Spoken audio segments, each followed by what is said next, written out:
A guy's ex-fiancée broke up with him 4 separate times during their engagement. The fourth time, on Valentine's Day, over the phone, while he was out of town, he finally agreed. Said, "Bring back the ring and pick up your stuff." Simple, right?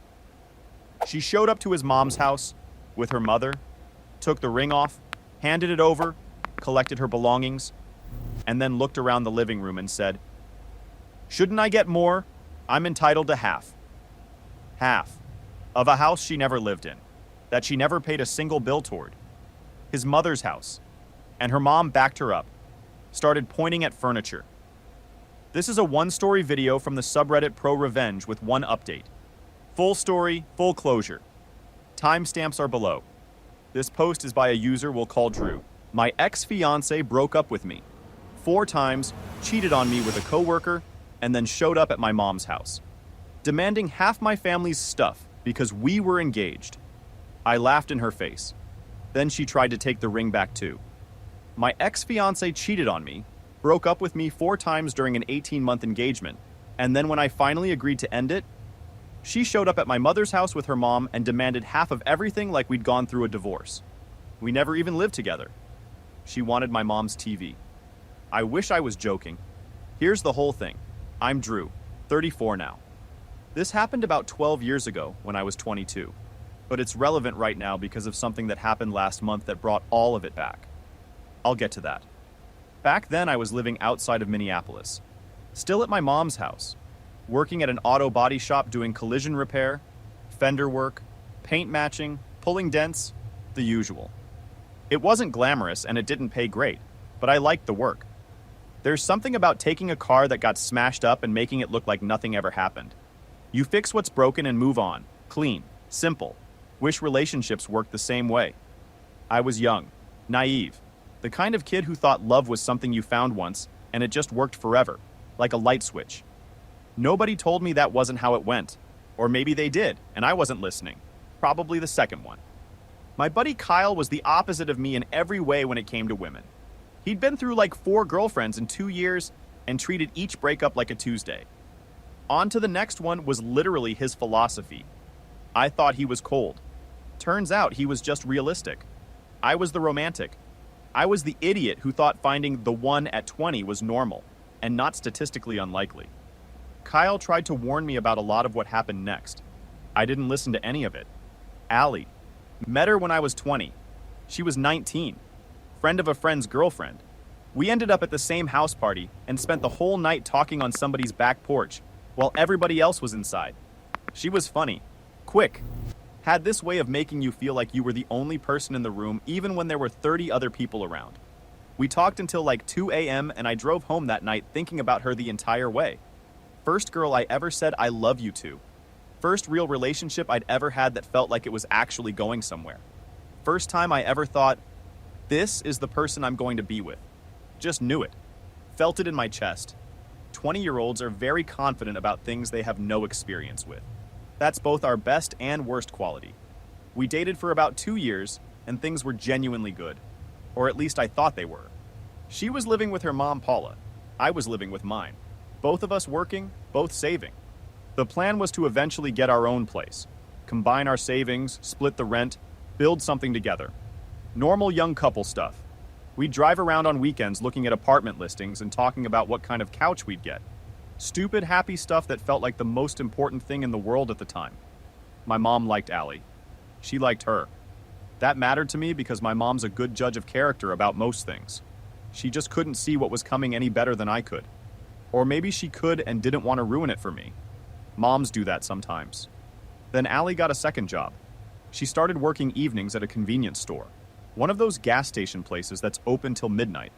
Said she wanted to save faster so she could buy a car and we could start looking at apartments. Made sense. I respected the hustle. I was barely scraping by at the body shop. Collision repair pays okay once you've got experience. But at 22, I was still near the bottom of the ladder. I wasn't in a position to speed things up on my end, so her picking up extra shifts felt like progress. Like we were both working toward the same thing.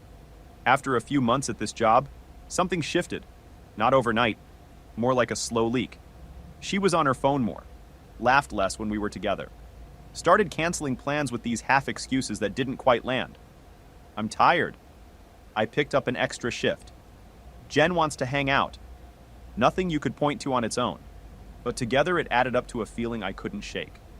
One time she told me she had to cover someone's shift, and then I saw her car parked at an apartment complex on the other side of town, nowhere near the store. I drove past it on the way to Kyle's place and just saw it, sitting there. Her little blue Honda that she'd saved up for and was so proud of. At an apartment I didn't recognize. On a night she told me she was at work. I didn't say anything. Told myself I was being paranoid. Told myself there was probably an explanation. Maybe she was visiting somebody. Maybe Jen lived there. Maybe I was losing my mind. You tell yourself a lot of things when the truth is worse than the uncertainty. Then she started giving one of her coworkers rides home after their shifts.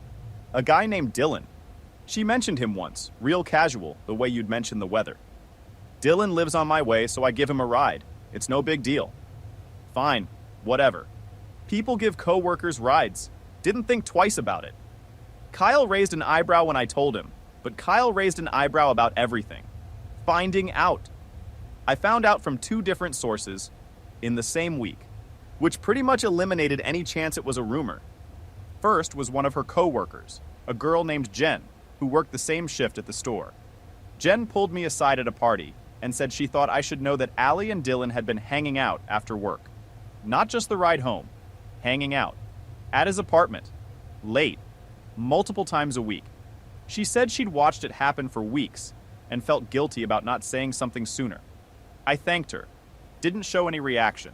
Went home and sat in my truck in the driveway for probably 20 minutes, staring at the steering wheel. Part of me already knew. Had known for a while. The car at the apartment complex, the canceled plans, the way her phone was suddenly always face down. You notice these things even when you're trying not to. I sat on it for a couple days. Didn't confront Allie. Didn't tell Kyle. Just carried it around like a rock in my chest. Then Allie's best friend Kim called me. Kim had been closer with Allie than anyone. They'd known each other since elementary school. She sounded uncomfortable on the phone. Said she'd been going back and forth for weeks about whether to tell me, but she couldn't watch it anymore. Allie had been seeing Dylan for at least 2 months. Not just hanging out, seeing him, sleeping with him. At his apartment after work, multiple nights a week. Kim had confronted Allie about it, and Allie told her to mind her business, and that what happened with Dylan was separate from what she had with me. Separate. Like she could just keep them in different boxes, and nobody would notice. 2 sources. Same story, same timeline, same guy, same apartment. There was no denying it anymore. I confronted Allie that night. She cried, denied everything. Said Jen was jealous because she also liked Dylan. Said Kim was being dramatic. Said I was being insecure and controlling for even bringing it up. I was 22 and in love, and she was crying in my arms, and I believed her. I actually believed her.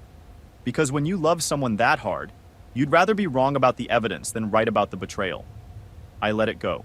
Told myself the rumors were just people being messy. Went back to normal. Looking back now, 12 years later, that's the moment that still makes me cringe the most. Not what she did. What I accepted.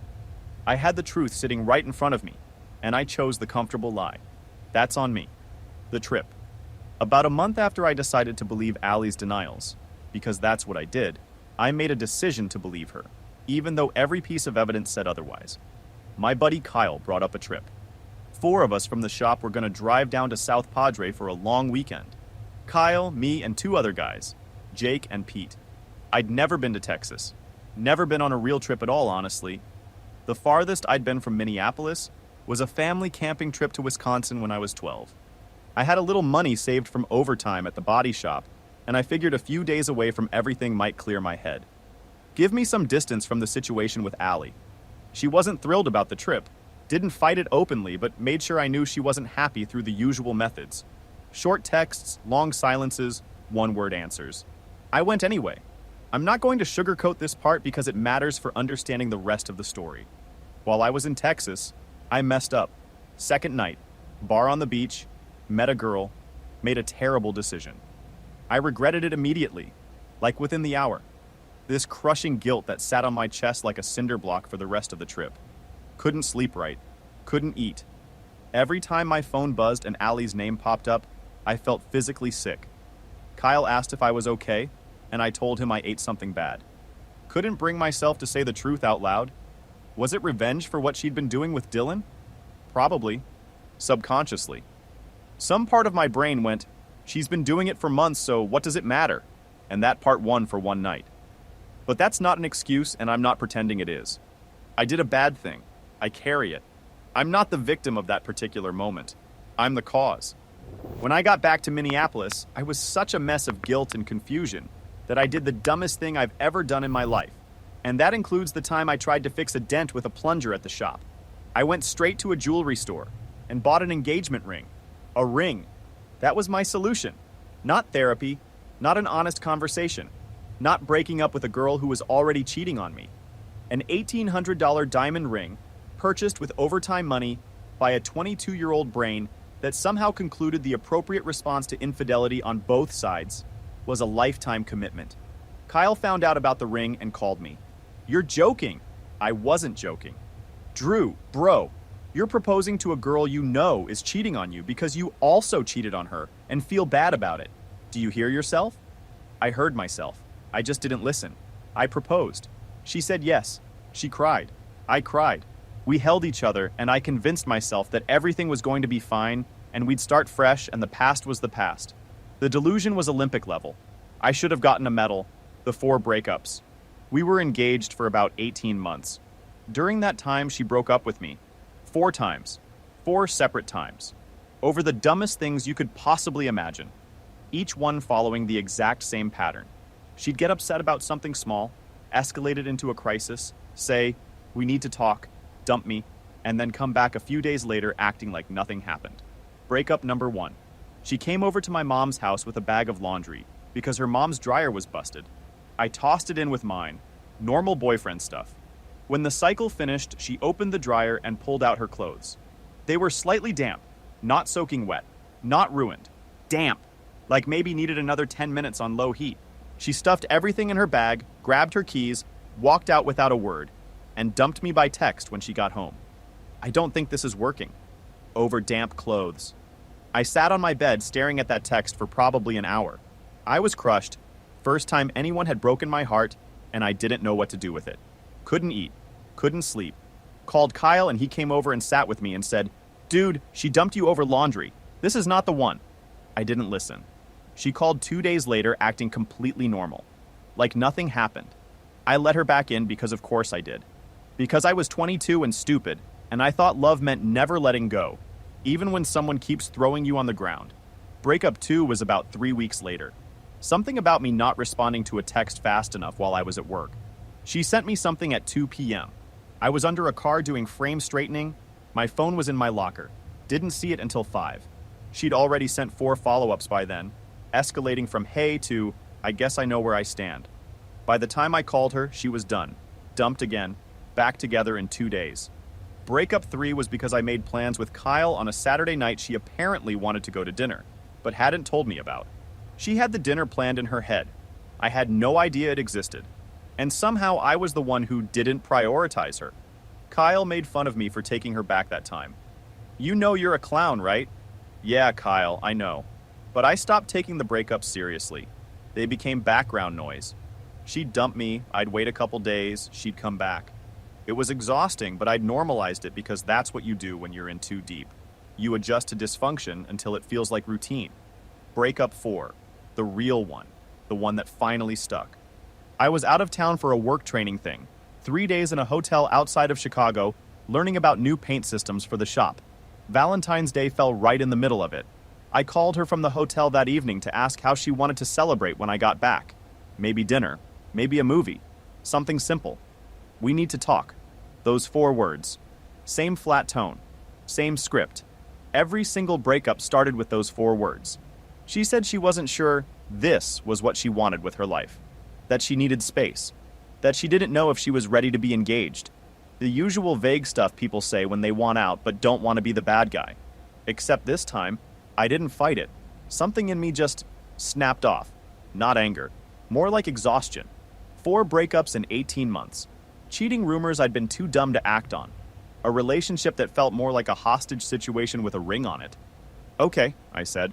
When I'm back, come get the ring and pick up your stuff. I'll have it ready.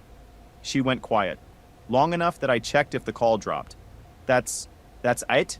Yeah, Allie, that's it. I think she expected the usual routine. Me begging, apologizing for whatever she decided I did wrong, promising to be better. Instead, she got a guy who finally hit the bottom of his willingness to care, and she didn't know what to do with that. Edit. People saying I should have ended it after the first breakup. Yeah, obviously, but when you're 22 and in love with someone, you don't make smart decisions. You make 22-year-old decisions, which are often terrible. Edit 2. Yeah, the ring was a guilt purchase. I know. I've had 12 years to think about how stupid that was. Trust me, I'm aware. Quick math on this relationship. She cheated on him. He cheated on her back. His solution? A diamond ring. I'm sorry, but that's like your house being on fire and going, you know what'll fix this? A second, smaller fire. Also, 4 breakups during one engagement is insane. That's averaging 1 breakup every 4.5 months. At that point, it's not a relationship. It's a subscription she keeps canceling and re-signing up for to get the free trial again. Anyway, she finally dumps him for good on Valentine's Day, which is honestly poetic. And he says, okay, 2 letters, that's it. I guarantee Allie practiced a 30-minute speech in the mirror, and Drew hit her with a 2-letter response. She was not prepared for okay. Nobody ever is. Now she's coming to collect her stuff, and she's bringing reinforcements. Update posted 3 weeks later. Update. She came to get her stuff. Then she and her mom started pointing at my family's furniture. The audacity was almost impressive. Quick recap. Ex-fiancée of 2 years cheated on me with a coworker I proposed out of guilt like an idiot. She broke up with me 4 times during the engagement. The 4th one finally stuck. I told her to come get the ring and her stuff. Here's what happened. The pickup. She showed up 3 days after I got back from the training trip. I had everything ready. The few things she'd left at my mom's house over the 2 years we were together. Some clothes, a pair of shoes, her shampoo and conditioner, a hairdryer, and a copy of some movie on DVD that I'd paid for but didn't want. That was it. 2 years together, never lived in the same house, and her entire footprint in my life fit in 1 grocery bag and a shoebox. She didn't come alone. Allie showed up with her mom, Paula. Now I'd met Paula plenty of times. She was one of those moms who treated her daughter like a best friend instead of a child. Whatever Allie wanted, Paula backed. Whatever Allie felt, Paula validated. They were a unit in the worst possible way, like a legal team where one person makes the argument and the other one nods aggressively. They walked in and I kept it simple. Handed Allie the grocery bag and the shoebox. She set them down, pulled the ring off her finger, and gave it to me. Fine. Mature. I thought we were done.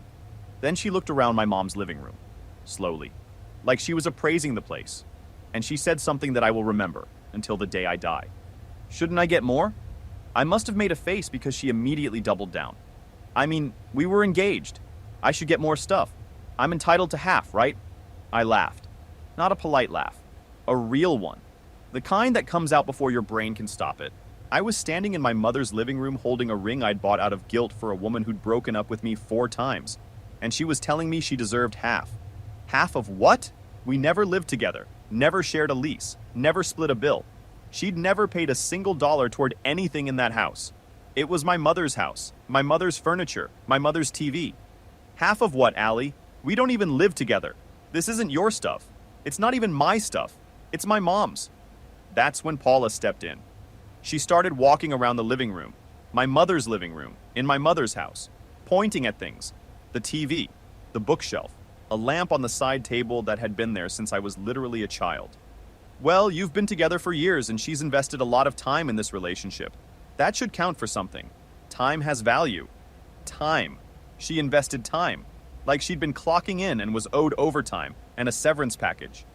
I'm not giving you my mother's furniture, Paula. It's not about the specific items. It's about the principle. The principle of what? She dumped me 4 times. She ended this on Valentine's Day while I was in a hotel room, and now she wants furniture from a house she never lived in? That belongs to my mother who isn't even here right now? Allie jumped in. Her voice got that shaky thing it always did right before she cried.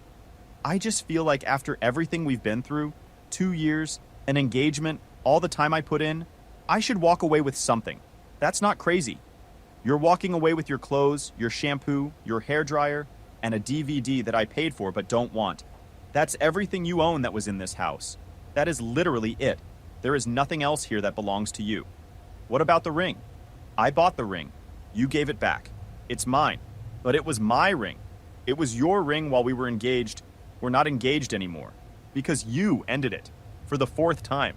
They kept going for another 5 minutes or so. Paula pointed at a picture frame on the wall. A family photo of me and my mom from like 10 years ago. Allie mentioned the coffee maker. The coffee maker that my mother bought. With her own money. At Target. For her own kitchen. In her own house. These two women wanted my mom's coffee maker because 2 years of being in a relationship should count for something. I've replayed that scene in my head probably 1,000 times over the years, and it still doesn't make sense. We never lived together. She never paid a bill. She never contributed a single dollar to anything in that house. And she was pointing at appliances like she was filing a claim. I walked to the front door and opened it. Wide. We're done here. Take your bag and leave. Paula huffed something about this not being fair and started toward the door. Allie picked up the grocery bag and the shoebox. Stood at the front step for a second, looking at me with this expression I'd seen at least 3 times before. The one she wore right before breakups 2 and 3. The wounded look. The soft eyes. The slight tilt of the head. She was waiting for me to blink. To say wait. To say I didn't mean it. To ask her to come back. Same play she'd been running for 2 years straight. Except this time, there was no pull. Nothing. The hook was gone. The line she'd been reeling me in on for 2 years had finally snapped, and there was nothing on the other end anymore. I looked right at her and said, "Good luck, Allie. You're gonna need it, both of you." She opened her mouth, closed it, looked at her mom, looked back at me, then turned around, got in Paula's car, and drove away. My mom came home about an hour later, and I told her what happened. She went quiet for a second. Then she walked to the living room, looked at her lamp, looked at the coffee maker, looked at the TV, and goes, "She wanted my things?" I said, "Yeah." My mom shook her head slowly. "That girl has her mother's nerve and her mother's math skills. Neither one of them adds up. That was the last time I saw Allie for 12 years. The ring. Took it to a pawn shop the next day. Got about 40% of what I paid, which stung. $1,800 ring. Walked out with maybe $720. But honestly, I just wanted it gone. Wanted it out of my house and out of my head. Used the money to pay off a credit card I'd been carrying a balance on since the trip. Felt like the first genuinely smart financial decision I'd made in 2 years. Maybe the first one I'd made ever. Kyle took me out that weekend. Dive bar near the shop. We sat in a booth and I told him the whole story. The furniture, the coffee maker, Paula pointing at the lamp, the ring argument, the "I'm entitled to half" line. He laughed so hard the bartender looked over to check if we were okay. "She wanted the lamp? Your mom's lamp? The one with the ugly shade that's been sitting in the same spot since we were in middle school? That exact lamp. Bro." He took a sip and shook his head. "You didn't dodge a bullet. You dodged a whole missile. Like a surface-to-air missile. That thing was locked on and tracking you and somehow you survived." He wasn't wrong. He'd been right about everything from the beginning. About Allie. About the ring. About taking her back after every breakup. I just hadn't been ready to hear it until I'd done every dumb thing first. "You know what the worst part is?" I told him. "She never even apologized. For any of it. Not the cheating, not the breakups, not the furniture thing, nothing. She just left. And I don't think she thinks she did anything wrong." Kyle looked at me for a second. "Some people don't, man. Some people go through their whole life thinking everybody else is the problem. And there's nothing you can do about it except not be standing next to them when it all falls apart." That stuck with me. Still does. 12 years later. Here's why I'm writing this now. Not because of what happened back then. I processed that a long time ago. But because of something that happened last month that brought all of it rushing back. I'm 34. Married. My wife Hannah and I have been together 7 years. Married for 4. We own a house in Woodbury. 3 bedrooms, good neighborhood, a garage I've been slowly turning into a proper workshop on weekends. I left the body shop years ago, and now I run the collision department at a dealership group. Good money, good benefits, health insurance that actually covers things. The kind of stable, quiet life I couldn't have imagined at 22 when I was buying guilt rings and ignoring red flags. Hannah is an occupational therapist. She works with kids, mostly developmental stuff, helping them build motor skills and learn how to navigate the world. She's the most patient human being I've ever met, which I think you'd have to be to put up with me. She knows the full Allie story. I told her early on because I believe in being honest about the dumb things you did when you were young, so the person you're with knows exactly who they're getting. She laughed at the damp laundry breakup. Said, if I dumped you every time you left clothes in the dryer too long, we'd have broken up 400 times. She's right. We've got a dog named Breaks, short for no brakes, which is what I said the first time he sprinted across the yard as a puppy and crashed into the fence at full speed without slowing down. He's 4 now, still has no brakes. Name holds up. About a month ago, I was at a grocery store. Saturday morning. Nothing special, just the usual weekend run. Hannah gave me a list, and I was working through it aisle by aisle the way I always do. Top to bottom. Efficient. I was in the cereal section comparing 2 brands that looked identical, but one cost $2 more, when somebody said my name. I turned around and it was Allie. She looked different. Older, obviously. 12 years will do that. But tired in a way that wasn't about sleep. The kind of tired that lives in your eyes and your shoulders. She was with a kid, a girl, maybe 4 or 5, who was holding a juice box and kicking the bottom of the cart rhythmically. Allie had that look parents get when they've been running on fumes for weeks, and the tank is still empty. Oh my God, Drew, it's been forever! I was polite. Said hi, how are you? The surface stuff you do when you run into someone from another lifetime. She said she was good, living with my mom again, going through a divorce. She said it casually, like mentioning the weather, but the weight of it was right there in her voice. You could hear it. I didn't ask details, didn't need them, didn't want them. Then she looked at my hand, my wedding band. Her eyes stayed on it for a second longer than normal. You got married? Yeah, 7 years. Wow, that's really great, Drew. She didn't sound like she thought it was great. She sounded like someone standing outside a restaurant they can't afford. Do you ever think about us? I'm gonna be honest. In that moment, standing in a grocery store cereal aisle holding a box of whatever, I felt something. Not for her, for the kid I used to be.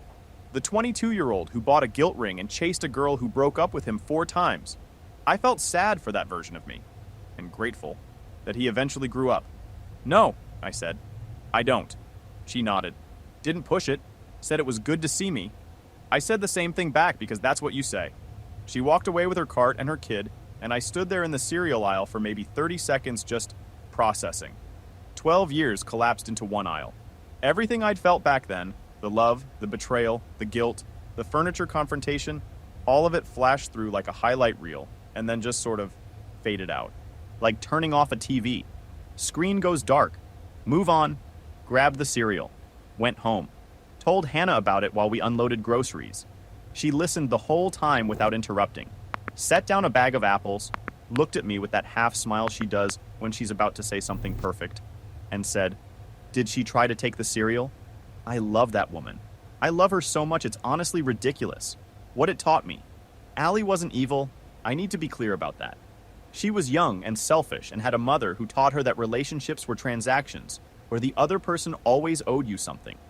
The entitlement at the end, the furniture, the coffee maker, the lamp, the half, that wasn't something she came up with on her own. That was learned. That was Paula. Paula raised a girl who genuinely believed that time invested in another person entitled you to their property. Not their love, not their respect, not even their friendship, their stuff, their physical belongings.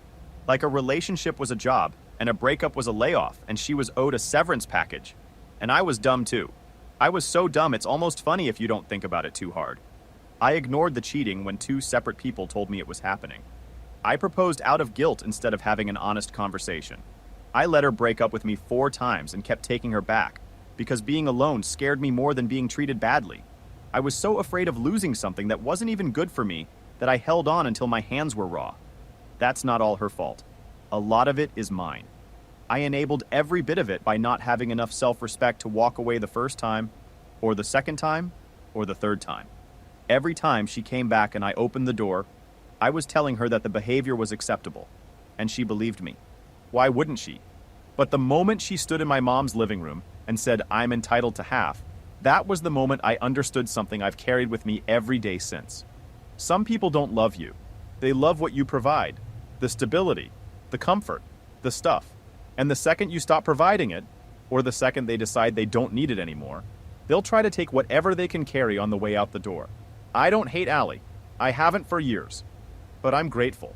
Grateful that she showed me who she was before I actually married her. Before we shared a lease or a bank account or a mortgage. Before there were kids involved or assets to divide. She showed me at 22 what I needed to see. So that when I met Hannah at 27, I recognized the difference between someone who loves you and someone who loves your utility. Good luck, Allie. I said it then standing on my mom's porch. I mean it now standing in my own house with a woman who would never point at a lamp and call it hers. Oh, one thing that still bugs me.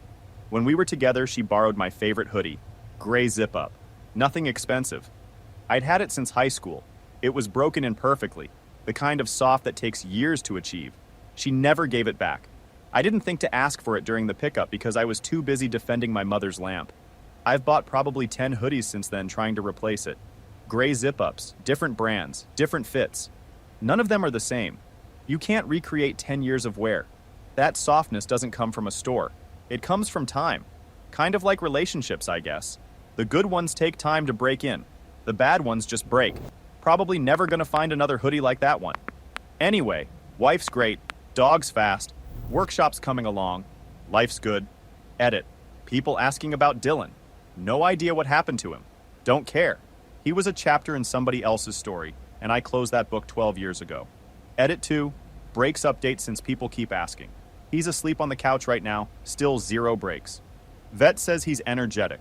That's one word for it. He knocked over the Christmas tree last year and then sat in the wreckage looking proud of himself. We don't deserve dogs, honestly. I need to talk about Paula for a second. Paula walked into somebody else's house, a house her daughter never lived in, never paid rent on, never even had a key to, and started pointing at a lamp like she was at an auction. A lamp. That's been on the same side table since before her daughter had a driver's license. Ma'am, that is not your lamp. That has never been your lamp. That lamp has been in that living room longer than your daughter's been in this man's life. The confidence it takes to walk into a stranger's home and claim their coffee maker because your daughter dated their son. That's not entitlement. That's a mental illness with a handbag. And the grocery store thing 12 years later, Drew's married. Dog named Breaks. Workshop in the garage. And Allie's back at her mom's house. Again. Probably still trying to claim half the lamp. Some people figure it out. Some people just keep running the same play and wondering why it stopped working. Drew figured it out. Allie's still running the play. So if you enjoyed today's story, go ahead and hit the like button. Subscribe if you haven't already. All the links are in the description below. Thank you guys for watching. It really does mean a lot. And having said all that, I will see you in the next one. Peace.